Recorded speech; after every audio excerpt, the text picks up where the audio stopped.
अल्हम्दुलिल्लाहि वहदहु वहदा वस्सलातु वस्सलामु अला सय्यिदिर रुसुलि व खातमिल अंबिया सल्लल्लाहु अलैहि व अला आलिहि व सहबिहि व बारक व सल्लम। मा नतक़ल लिसानु बिमदहिही व नसक़ल क़लम। अल्लाहुम्मा सल्लि अला मुहम्मदिन व अला आलि मुहम्मद कमा सल्लैता अला इब्राहीम व अला आलि इब्राहीम इन्नका हमीदुम मजीद। अल्लाहुम्मा बारिक अला मुहम्मदिन व अला आलि मुहम्मद कमा बारकता अला इब्राहीम व अला आलि इब्राहीम इन्नका हमीदुम मजीद। सामीन मोहतरम, काबिल कदर भाइयों, दोस्तों और बुज़ुर्गों, आज रात हमने तरावी में 16वां पारा पूरा और 17वें पारे का पहला रुबो सुना है। इसमें अल्लाह तबारक व ताला अहले इस्लाम, अहले ईमान को क्या बयान, क्या ख़िताब फरमा रहे हैं। हज़रत मूसा अलैहिस्सलातु वस्सलाम और जनाब ख़ज़िर अलैहिस्सलातु वस्सलाम का तज़किरा कर रहे हैं। मुस्लिम शरीफ की हदीस मुबारक में आता है कि हज़रत मूसा कलीमुल्लाह अलैहिस्सलातु वस्सलाम एक मकाम पर, एक चोटी पर खड़े होकर अपनी कौम को नसीहत कर रहे थे, अपनी कौम को दीन की बात बतला रहे थे, समझा रहे थे कि मजमे में से एक शख्स ने सवाल किया कि ए मूसा, क्या इस कायनात में, इस रुए ज़मीन पर आपसे बड़ा दुनिया में कोई आलिम है? तो हज़रत मूसा कलीमुल्लाह अलैहिस्सलातु वस्सलाम ने फ़ौरन दो टोक अल्फाज में जवाब देते हुए फ़रमाया, पूरी कायनात में मुझसे ज़्यादा इल्म वाला कोई शख्स नहीं है। और हकीकत भी यही थी कि मूसा अलैहिस्सलातु वस्सलाम वक़्त के नबी थे। वक़्त का नबी वक़्त का सबसे बड़ा आलिम भी होता है, लेकिन अल्लाह तबारक व ताला को अपने अम्बिया की ज़ुबान से ये बड़ाई और उजब वाले अल्फाज पसंद नहीं आए। अल्लाह रब्बुल इज़्ज़त ने हज़रत मूसा अलैहिस्सलातु वस्सलाम पर वही फरमाई कि ए मूसा, आप कहते हैं मैं सबसे इल्म वाला बंदा हूँ, आपसे बढ़कर एक इल्म वाला बंदा मौजूद है जो आपसे भी ज़्यादा इल्म वाला है। हमने उसको इल्म अता फ़रमाया है, तकवीनियात का इल्म हमें उसको अता फ़रमाया है। आप उसके पास चल के जाए और फरमाया कि आप उससे इल्म हासिल करें।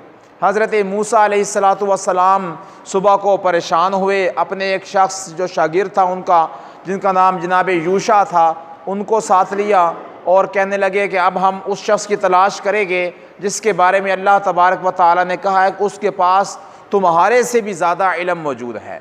तो मूसा अलैहिस्सलातु वस्सलाम अपने शागिर्द के साथ मिलकर उसकी तलाश में निकल गए। अल्लाह रब्बुल इज़्ज़त ने चंद निशानियाँ बतलाई कि आप इस समंदर या दरिया के साहिल पर चलते रहिए, जहाँ पर दो समंदर मिल रहे होंगे वहाँ पर आपने ज़रा अपने ऊपर ध्यान और गौर तवज्जो रखनी है। आपकी जो थैली है उसमें आप एक मछली ले लें, वो मछली खुद ब खुद ज़िंदा होगी और ज़िंदा होने के बाद वहीं से समंदर के अंदर चली जाएगी। जहाँ से समंदर के अंदर जाएगी वही मकाम होगा उस इंसान का जो आपसे बड़ा इल्म वाला इंसान है। तो ये सारी बात हदीस मुबारक में आप सल्लल्लाहु अलैहि वसल्लम ने बयान फरमाई कि हज़रत मूसा अलैहिस्सलातु वस्सलाम जा रहे, यूशा बिन नून भी जा रहे हैं इल्म की तलाश में, इल्म की तलाश में। तो इससे एक मसला ये इंसान को मालूम होता है कि इल्म की तलाश में घर से निकलना कोई बड़ी बुरी बात नहीं है, बल्कि बड़े से बड़े इल्म वाले को भी इल्म की तलाश के लिए घर से निकलना चाहिए।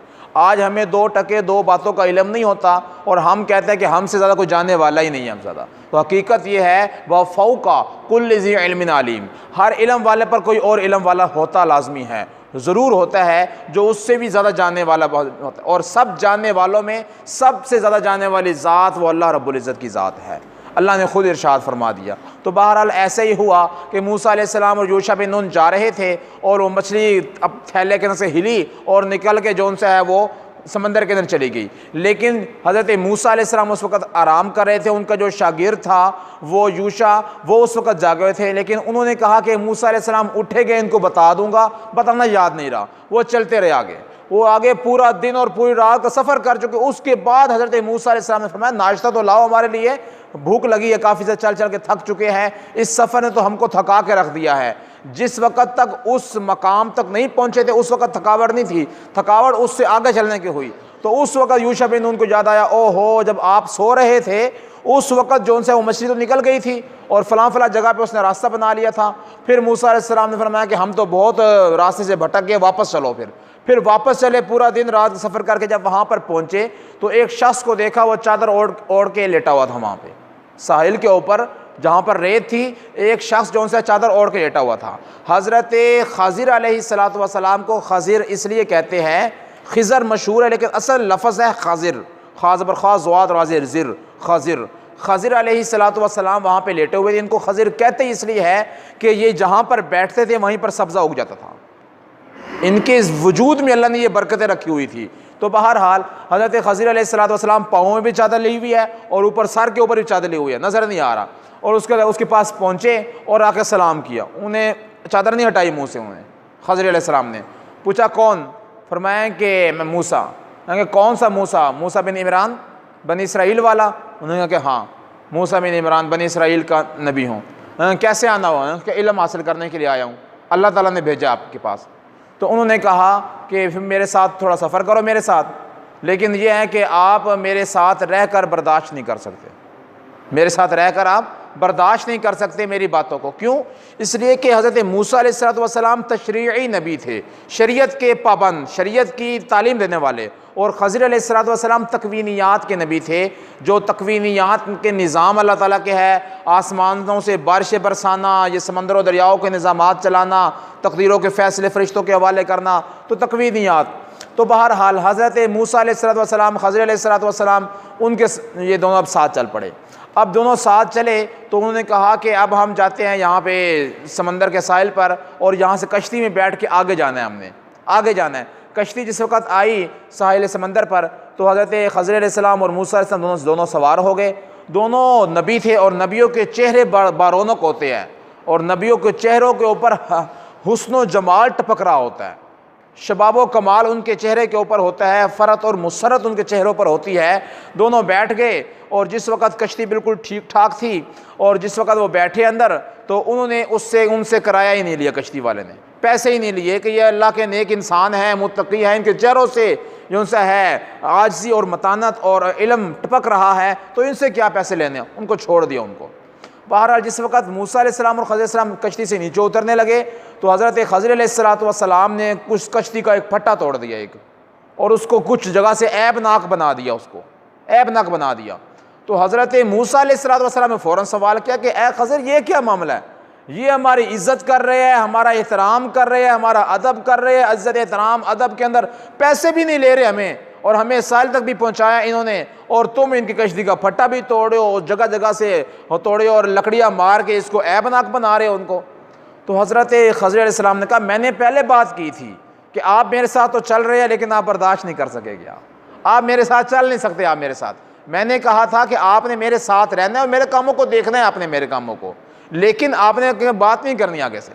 तो उन्होंने कहा कि मैं अल्लाह ताला से माफ़ी मांगता हूँ, आपसे ही माफ़ी मांगता हूँ, अब मैं ऐसे काम नहीं करूँगा, अब मैं नहीं पूछूँगा। हज़रत मूसा अलैहिस्सलाम और खज़िर अलैहिस्सलाम साहिल से आगे बस्ती के अंदर दाखिल हुए। जैसे ही बस्ती के अंदर थोड़ा दाखिल हुए देखा एक लड़का खेल रहा था।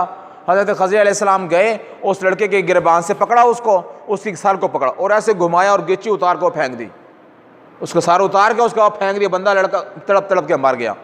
जिस वक़्त हज़रत मूसा अलैहिस्सलाम ने देखा कि जीता जागता खेलता लड़का था, इसने कुछ बिगाड़ा नहीं खज़िर अलैहिस्सलाम को, वो कत्ल कर दिया इन्होंने। उन्होंने कहा ये क्या भाई, बंदे को मार दिया आपने और आपने इसका कोई कसूर ना कोई वजह ना कोई और बात। तो हज़रत मूसा अलैहिस्सलाम को हज़रत खज़िर अलैहिस्सलाम कहने लगे मैंने कहा नहीं था, मैंने कहा नहीं था कि आप मेरे बात के ऊपर सब्र नहीं कर सकेंगे आप। मैंने कहा आप मेरे कामों को देखें, आप इल्म हासिल करने के लिए आए हैं। उलमा ने लिखे बसा औकात इंसान इल्म हासिल करने के लिए जाता है, अपने उस्ताद की तरफ से लगाई हुई बहुत सी पाबंदियाँ या इदारे की तरफ से लगाई हुई बहुत सी पाबंदियाँ इंसान समझता ही नहीं है। इंसान हकीकत में उन पाबंदियों का फ़ायदा इंसान ही के लिए होता है, वो इंसान पाबंदियों को समझ ही नहीं रहा होता। वो समझता है शायद मदरसे का उस्ताद मेरा दुश्मन है जो कहता है गेट से बाहर नहीं जाना, वो मेरा दुश्मन है, वो कहता है कि ऐसे पाँव पे बैठना है, चौकड़ी मार के नहीं बैठना, ऐसे पढ़ना है, दोनों हाथ ऐसे रखने हैं, अदब के साथ खड़े होना है। वो समझता है उस्ताद मेरा दुश्मन है, लेकिन हकीकत में क्या होता है, उसकी खैर खाई हो रही होती है उसकी। तो बहुत सी खिलाफे अकल बातें आती हैं। तो हज़रत मूसा अलैहिस्सलाम ने फिर दोबारा से माजरत की कि आइंदा मैं सवाल नहीं करूँगा, आप मेरे साथ चले।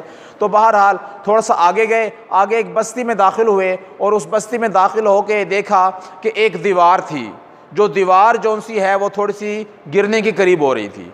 हज़रत मूसा अलैहिस्सलाम खज़र अलैहिस्सलाम जैसे उस बस्ती में दाखिल हो रहे थे दीवार के करीब, तो दोपहर हो रही थी। बस्ती वालों से कहा कि भाई क्या होता है, हमारे लिए कोई खाने का इंतज़ाम करो, मुसाफिर बंदे हैं।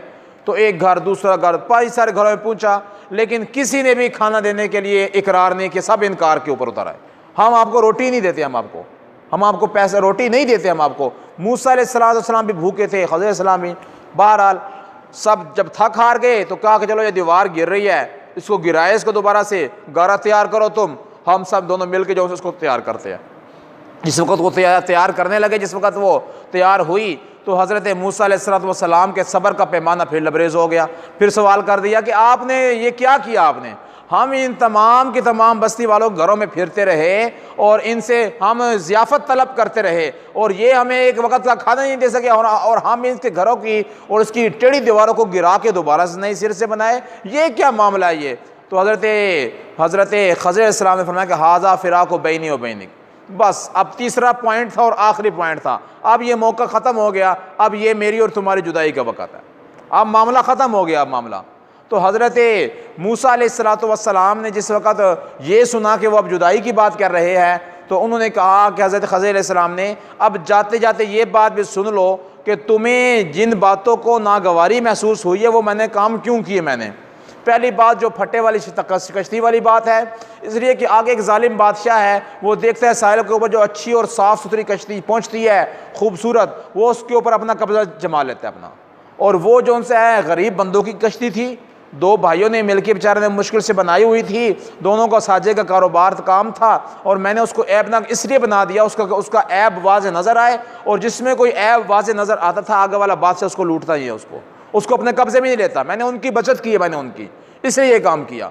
और आगे चल के जो मैंने ये लड़के को कत्ल कर दिया, इसके लड़के के वालिदैन बड़े नेक थे, और ये जो लड़का है इसने बड़े होकर अपने वालिदैन के लिए अज़ाब जान और अज़ाब माल बनना था। इसने ये अल्लाह की तरफ से मुझे तकवीनियात का इल्म दिया गया है मुझे, तो आगे चल के इसने ये काम करना था। और इस लड़के की वजह से वालिदैन भी नेकी को छोड़ के बुराई की तरफ आ सकते थे, तो इसलिए अल्लाह के हुक्म से मैंने ये काम कर दिया उसको। और तीसरा मामला जो उनसे है दीवार की सीधी करने का, काना अबूहुमा सालिहा, ये नेक बंदे की दो लड़के हैं, यतीम बच्चे हैं, उनके बाप ने अपना खजाना सारा लेकर इकट्ठा करके जो उनसे है वो दरमियान में घर के एक दीवार बनाई थी, और दीवार बनाने के बाद, दीवार बनाने से पहले नीचे बुनियाद के अंदर जो उनसे है ये खजाना छुपा दिया था। और जब ये बड़े हो गए बच्चे तो ये दीवार को तोड़ेंगे। क्यों तोड़ेंगे? जब बड़े हो गए तो घर में अपने अपने बच्चे बीवी हो गए, और जब बीवी बच्चे बड़े हो गए, बच्चों की आगे शादियां करनी पड़ेगी इन बच्चों को, तो फिर जो उनसे मकानात तकसीम होते हैं। जिस तरह दीवारें कर लेते घरों के दरमियान में, 2 भाई है, 3 भाई है, 4 भाई है, दीवारें हो जाती है आप। क्योंकि जब बड़े हो गए ये इस टैलेंट तक पहुँचेंगे, इनको उस वक्त पैसे की ज़रूरत भी होगी, ये काम करेंगे, तो जिस वक्त दीवार तोड़ेंगे तो नीचे से खजाना निकल आएगा, अपने बच्चों की इनसे शादियाँ कर लेगी और उनके काम आ जाएंगे उनके। तो उनके बाप ने इस नीयत से रखा था खजाना, लेकिन सैलाब और जलजले और ये बारिशों की वजह से ये दीवार टेढ़ी हो चुकी थी, बच्चे अभी छोटे थे, अभी से दीवार को दोबारा बनाने लगते तो जो दूसरे आसपास के चाचे चाचे आगे पीछे है वो सारा माल इनका लूट के ले जाते। तो हमने इसलिए अल्लाह के हुक्म से मैंने दोबारा से दीवार सही करके बनाई ताकि इनके लिए फ़ायदा हो जाए, इनके लिए फ़ायदा हो जाए। उलमा ने लिखा है कि हुजूर सल्लल्लाहु अलैहि वसल्लम ने इरशाद फरमाया, मुस्लिम शरीफ के हदीस में आता है कि काश के हज़रत मूसा अलैहिस्सलाम कुछ और सब्र करते और हमें इल्म की कुछ और बातें मिल जाती, और हमें इल्म की कुछ और बातें मिल जाती है। मूसा अलैहिस्सलाम ने सब्र नहीं किया। और दूसरी बात मुफस्सिरीन ने लिखी है कि हज्जाज बिन यूसुफ एक ऐसा इंसान है जिसने कुरान मजीद के ऊपर नुक्तों का काम किया है, एराब का और नुक्तों का काम करवाया है। क्योंकि पहले अरब थे, अरब तो कुरान को समझते थे, वो लिखा हुआ देखते थे, समझ जाते थे भाई जीम है, बा है, कौफ है, ता है, जो भी है, उनको नुक्तों की ज़रूरत ही नहीं थी उनको। लेकिन जो अहले अजम थे उनको नुक्तों की ज़रूरत है कि ता के लिए ऊपर 2 नुक्ते होंगे, बा के नीचे 1 नुक्ता होगा। तो उस वक़्त जिस वक़्त नुक्ते लग रहे थे, एक बहुत बड़ा वफ़द यहूदियों का हज्जाज बिन यूसुफ के पास आया और संदूक भर के सोने वगैरह और जो से है तोहफे वगैरह उनके पास लेकर आया हज्जाज बिन यूसुफ के पास। और उन्होंने कहा रात को आपसे हमने मीटिंग करनी है। मीटिंग क्या करनी है? रात हुई तो रात को मीटिंग में ये कहा कि आप कुरान के ऊपर नुक्ते लगवा रहे हैं। कुरान में एक लफ्ज़ आ रहा है कि मूसा अलैहिस्सलातु वस्सलाम और खज़र अलैहिस्सलातु वस्सलाम जिस वक्त बस्ती में दाखिल हुए, उन्होंने सारी बस्ती वालों से खाना तलब किया। फ़अबौ अन युज़य्यिफ़ूहुमा, कुरान में ये लफ्ज़ है फ़अबौ। फ़अबौ, अबा से अबा का मतलब होता है इनकार करना, इनकार करना, इनकार कर दी बस्ती वालों ने। आप अबऊ की जगह बा के नीचे एक नुक्ता ना लगवाए, बल्कि बा के ऊपर दो नुक्ते लगा दे, फ़अतऊ बन जाएगा। फ़अतऊ का मतलब होता है दे देना। खाना तलब किया, उन्होंने दे दिया उनको, उनकी ज़ियाफ़त कर दी उनको। तो अबऊ इनकार करना, अतऊ देना। तो आप एक नुक्ता नीचे लगाने के बजाय ऊपर दो नुक्ते लगवा दे, बस आप एक हमारा छोटा सा काम कर ले। क्यों? इसलिए कि हमें पता है कुरान सच्ची किताब है, क़यामत तक पढ़ी जाती रहेगी, और जब पढ़ी जाती रहेगी तो हमारे नबी जिनको हम खुदा के दर्जे तक पहुंचाते हैं उनके बारे में होगा वो बस्ती में खाना मांगते रहे, किसने खाना नहीं खिलाया।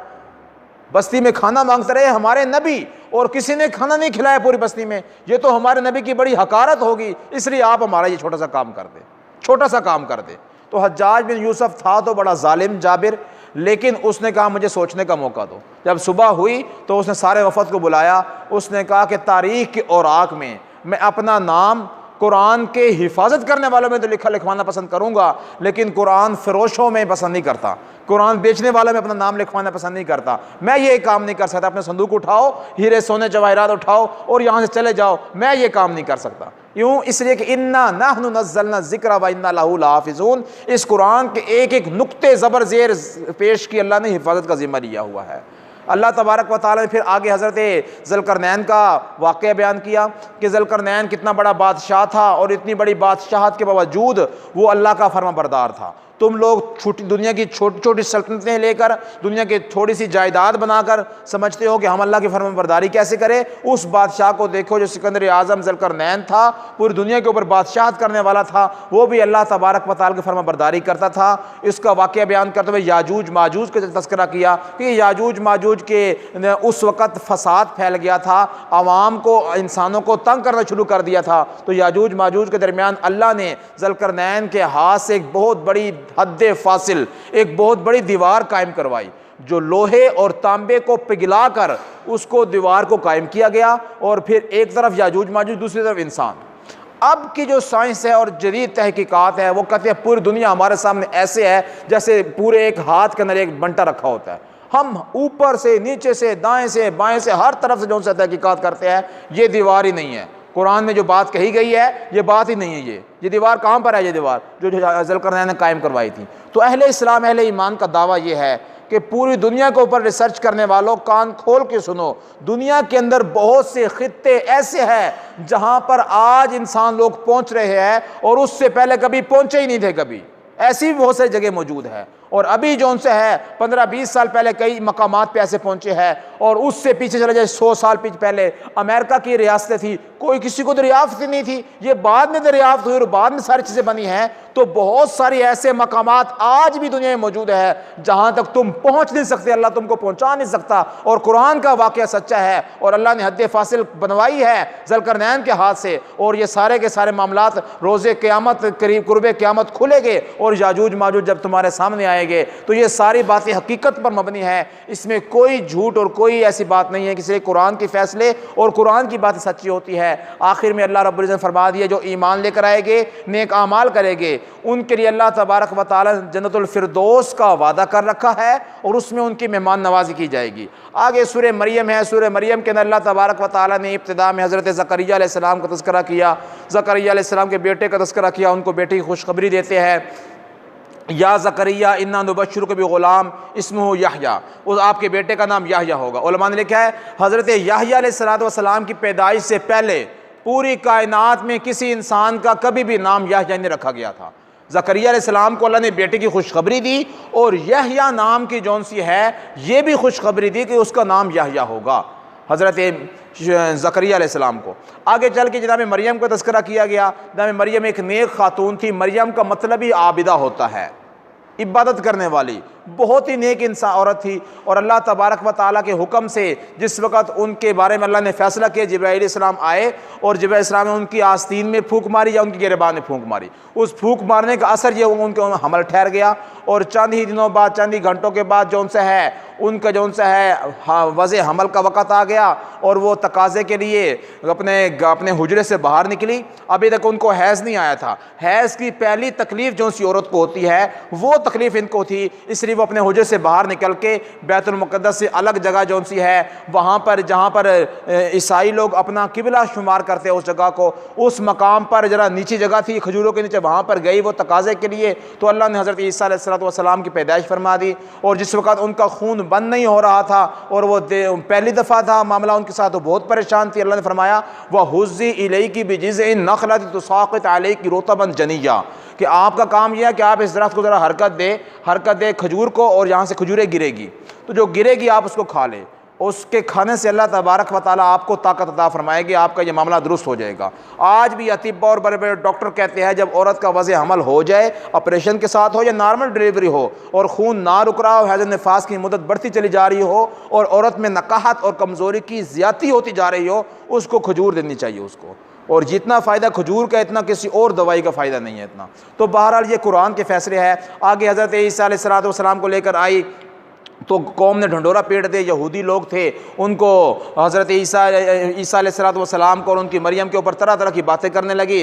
तो हज़रत मरियम को अल्लाह ताला ने वही के ज़रिए, इल्हाम के ज़रिए बता दिया कि आपने बात नहीं करनी और आपने सिर्फ इशारा करना है इस बच्चे की तरफ। इशारा किया बच्चे की तरफ, बच्चे ने कहा इन्नी अब्दुल्ला, मैं अल्लाह का बंदा हूँ। आतानियल किताब वजअलनी नबिय्या, कि अल्लाह तबारक व तआला मुझे किताब भी दी है, मुझे नबी बनाया, और मुबारक है मेरी ज़िंदगी, मुबारक है मेरा जीना, और मुबारक है मेरा दुनिया से उठ जाना।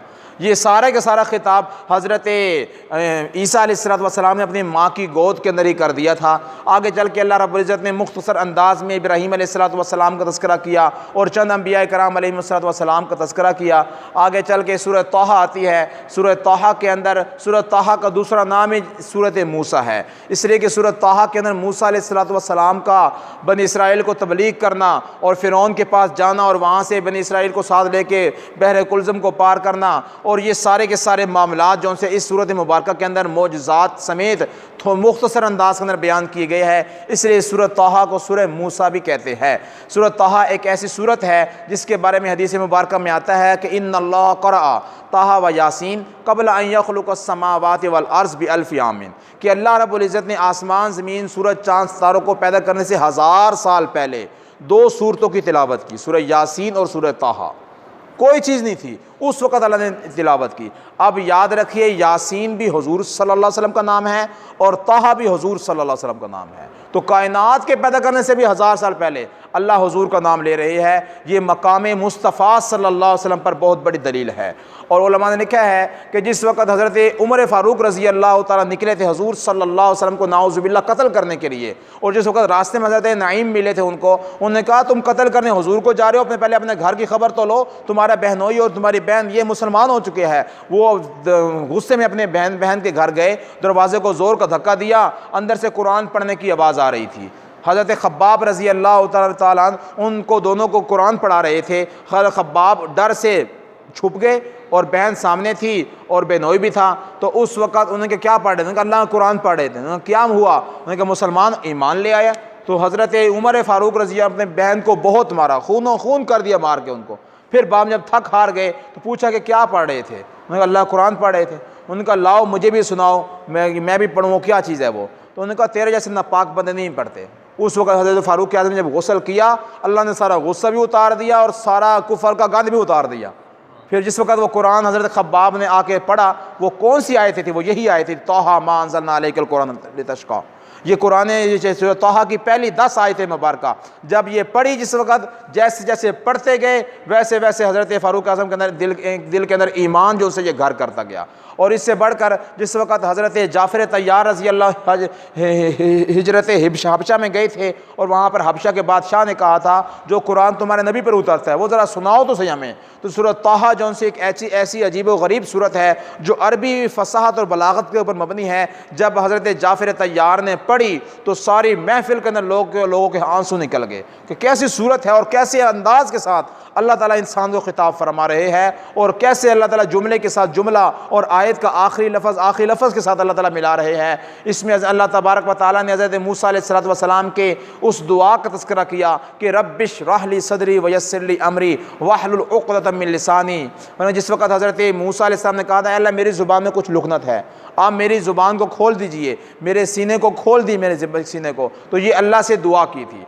बाज़ लोग कहते हैं कि हज़रत मूसा अलैहिस्सलाम छोटे थे, फ़िरौन ने कहा यही छोटा बच्चा बड़ा हो कि मुझे तबाह बर्बाद करेगा, तो चुनाचे इसका इम्तिहान लेते हैं। एक जगह पे खाने पीने की चीज़ें रख दी, एक जगह अंगारे रख दिए, जो चीज़ मुंह में डालेगा तो वो जौन सी है उन्होंने जाके अंगारे को उठाया और मुंह में डाल लिया, जिसकी वजह से उनकी ज़ुबान के अंदर लुकनत पैदा हो गई। ये बात गलत है, इसका कोई ताल्लुक़ नहीं है, कुरान की आयत से इसका कोई ताल्लुक़ नहीं है। इसलिए कि ये वाक़या सरातन यहीं पर गलत हो जाता है जब एक बच्चा हाथ लगाएगा अंगारे को, उसी वक़्त वो बच्चा पीछे हट जाएगा, ये जाके अंगारे को उठाए और मुंह में रखे, इतनी तो नौबत ही नहीं आती। चनाचे ये वाक़या ज़ईफ़ है, ये दुरुस्त नहीं है, सही असनाद के साथ उम्मत तक नहीं पहुँचा, इसकी तरदीद करनी चाहिए इसकी। आगे चल के अल्लाह तबारक व तआला ने मूसा अलैहिस्सलाम और जादूगरों का तो कुछ थोड़ा तज़किरा किया कि वो जादूगर जो आए थे और सारी दुनिया के जादूगरों को फ़िरौन ने इकट्ठा किया था, और उन्होंने आके सारा पैगाम रखा अपना और जादू के लिए तैयार हुए। अल्लाह ने एक अजदहे के ज़रिए सारे के सारे जादूगरों को जो उनसे है उनकी सारी चीज़ों को खा लिया अजदहे ने, और वो सारे ईमानदार बन गए। उलमा ने लिखा है कि जब दीन वाला इंसान दीन की खिदमत के लिए सच्चे दिल के साथ, अज़म के साथ मैदान में उतर आता है, तो अल्लाह तबारक व तआला कुफ़र और अहले कुफ़र की सारी मेहनतों के नतीजे में लोगों को ईमान नसीब फरमा देते हैं। मेहनत काफ़र करता है, जिस तरह वहाँ पर मेहनत सारी फ़िरौन ने की। मूसा अलैहिस्सलाम सारी ज़िंदगी भी तबलीग करते रहते तो उन जादूगरों तक नहीं पहुंच सकते थे, जो बड़े बड़े जादूगर थे जिनसे मिलने का भी पैसे लगते थे, टाइम लेना पड़ता था। फ़िरौन ने खर्चा किया, वो 70,000 बंदे दुनिया के कोने कोने से निकाल के लेकर आ गया वो, और हर किसी को रखा, हर किसी के खादमों को रखा, उनको रोटी खर्चा पानी हर चीज़ का इंतज़ाम किया, उनके जो लवाजिमात थे सब कुछ दिया, उनको सारे के सारे पैसे दिए, उनको हदिये दिए कि तुमने इसका मुकाबला करना है फ़िरौन में मूसा अलैहिस्सलाम का। अगर मूसा अलैहिस्सलाम चाहते ज़िंदगी के अंदर पूरी ज़िंदगी फिर के भी उन तक नहीं पहुँच सकते थे, दूर दराज से इकट्ठा किया, सब इकट्ठे होकर आए। मूसा अलैहिस्सलाम ने का एक मौज़ा देखा, अल्लाह ने सबको ईमान नसीब फरमा दिया, अल्लाह ने सबको ईमान नसीब फरमा दिया। तो ये है कि जब अहले ईमान सच्चे दिल के साथ दीन की खिदमत के लिए खड़े हो जाते हैं, अल्लाह काफिरों की मेहनत के नतीजे में भी ईमानदार लोगों को बना देते हैं। आगे चल के अल्लाह ने सारे वाक़यात बयान करने के बाद फरमाया कि एक ऐसा इंसान है जो अल्लाह की सारी बातों को समझता है, सुनता है, लेकिन फिर भी इनकार करता है। मैं कि मन आरज़ा अन ज़िक्री फ़इन्न लहू मईशतन ज़न्का, जो सब कुछ सीखने समझने के बावजूद फिर भी इनकार करता है, हम उसकी ज़िंदगी तंग कर देते हैं। दुनिया में रहते हुए उसके ऊपर तंगियाँ, परेशानियाँ, टेंशन और डिप्रेशन उसके ऊपर तारी हो जाती है। उसके ऊपर वो कहते हैं माल भी है, पैसा भी है, दौलत भी है, सब कुछ है, लेकिन फिर भी टेंशन नहीं जाती, ना रात को नींद आती है, ना दिन को सुकून है, ना रात को सुकून है। तो क्या फरमाया कि अल्लाह फरमाते हम उसकी ज़िंदगी को तंग कर देते हैं अल्लाह के अहकामात को तोड़ने की वजह से, दीन को छोड़ने की वजह से। और जिस वक्त रोज़े क़यामत होगा वो कहेगा रब्बी लिमा हशरतनी आमा वक़द कुन्तु बसीरा, कि अल्लाह तूने मुझे अंधा करके उठाया, मैं तो बड़ी आंखों वाला था, चारों तरफ देखता था मैं। तो अल्लाह फरमाए कि तूने दुनिया में रहते हुए मेरे पैगाम को भुला दिया, गोया कि अंधों की तरह हो गया तू, आज तुझे अंधा करके उठाया जा रहा है, तूने अल्लाह के अहकामात को अमल नहीं किया, तेरा काम यह है और तेरे साथ ये मामला किया जा रहा है। आगे सूरह अंबिया का तज़किरा है। सूरह अंबिया के शुरू में अल्लाह रब्बुल इज़्ज़त ने इंसान को बताया कि इंसानियत गाफिल है और वक़्त तो बहुत करीब है क़यामत का, और उसकी कोई तैयारी नहीं है। आगे फरमाया सारे रसूल जो हमने भेजे वो सारे इंसान थे, बशर थे, और लोगों का ये एतराज़ करना कि हम बशर अंबिया बन के क्यों आए हैं, ये महज एक गुमान है, ख्याल है, दुरुस्त बात नहीं है। आगे अल्लाह ने अपनी कुछ बड़ाई बयान की, आसमान ज़मीन सूरज चाँद सितारे। आगे फरमाया वजअलना मिनल माइ कुल्ल शैइन हय्य, ये जितने भी चीज़ें नज़र आ रही है पैदा होने वाली जानदार, ये सब हमने पानी से पैदा किए, इंसान हो जानवर हो, सब इन तमाम चीज़ों के अंदर पानी एक वाफर मकदार में है। इंसान है, इंसान के जिस्म में तकरीबन 78% या 80% पानी होता है, 80% या 78। जब पानी बंदे का ख़त्म हो जाए बंदा ही मर जाता है, बंदा ही मरे। खून के ज़रिए क्या है, पानी है, हर जगह पानी है, गोडों में गिट्टों में जहाँ पर भी है अल्लाह ने एक चीज़ रखी हुई है जिससे इंसान का सारा जो वजूद काम कर रहा है। जब ये पानी ख़त्म हो जाए इंसान मर जाता है। तो अल्लाह तबारक व तआला ने आगे फरमाया कुल्लु नफ्सिन ज़ाइक़तुल मौत, कि हर जी रूह ने जो उनसे मौत का जायका चखना है।